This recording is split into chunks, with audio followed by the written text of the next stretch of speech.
Hello everybody, hello. Okay, I am back. I lied. Oh my gosh, I'm a liar. Okay, for real though, Donald Trump say he wants to drop it by 300 basis points. This motherfucker wants a 1 to 2% interest rate. I'm over there in the corner thinking to myself, dude, my bond trade is literally going to pop so fucking hard if you do that. I will literally explode. I will literally implode from my level of, well, I thought this was multi-year, but if you want to give me my huge W today for my bond trade, go ahead and do so. Love how bonds sold off like early in the week. The fucking TLT and all that shit fucking sold off just to see everyone repacking in there because it's the fucking algos trading on him, literally talking shit. And over there and saying that he's going to kick out Jerome Powell and move interest rates down 300 fucking basis points. Dog. I knew that Donnie wasn't going to stop on this interest rate shit. And you know what? Ultimately, at the end of the day, if he ever actually was successful in a 100% serious note, so it's actually twofold.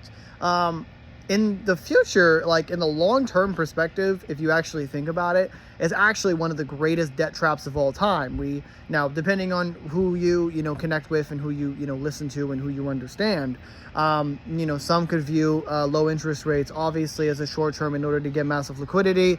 Then you'll be seeing a bunch of regulations and laws from the Trump administration, especially in terms of what the reserves can be, how much savings needs to be pre-allocated to, obviously all the loans, trying to ensure that, the lending practices are strong, what are the liquidity needs.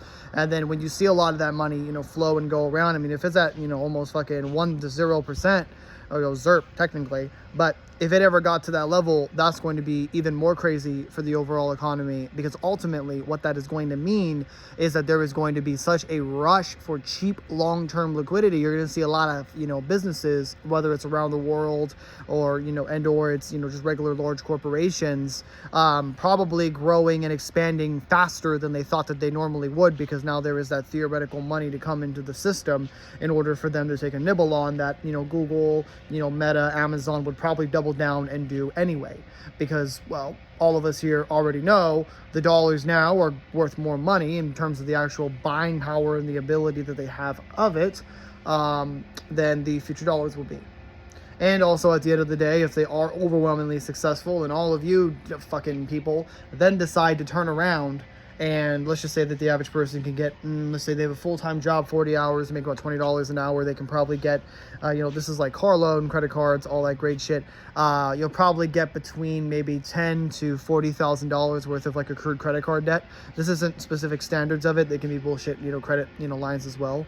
Those fucking super predatory, in the mail, hey, I heard you filed bankruptcy and I know that your ass can't run away this time, so come get some of this 35% with a $85 annual fee bullshit, and you're left in the corner going, bruh, there's no fucking way. There's no fucking way.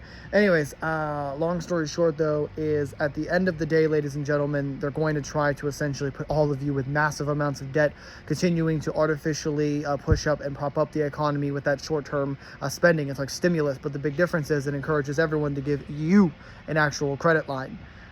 So it'll also probably doom a massive amount of generations and people to carry on more debt, continuing to allow the economic system to benefit in the short term, making people rich in the short term, and then pretty much then crippling literally almost an entire country, because the standard of living is rising and we're not actually addressing the real issue.